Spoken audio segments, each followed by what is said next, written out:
So what happens to your broken bricks, the chunks of concrete, leftover sand and materials on your construction sites?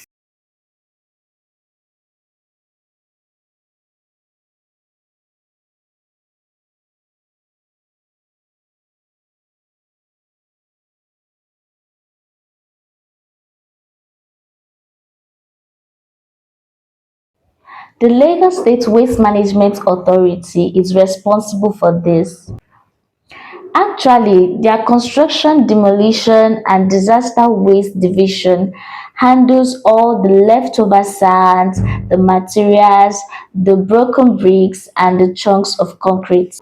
They make sure waste is properly disposed to prevent blocked drainage system, flooding, and hazards. They enforce rules for safe and legal waste management to keep the city and your sites clean and safe. So once your building is occupied, household waste, estate waste, operational waste from your commercial tenants are unavoidable. As a property owner, make sure you register your project with LAWMA and also get confirmation compliance before you finish your project.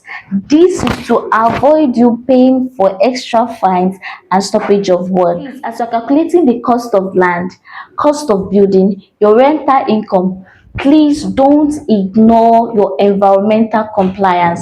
It's very important. Let me leave this with you. Poor waste management reduces property value, and a clean environment increases asset attractiveness. Keep your environment clean. See you in the next one.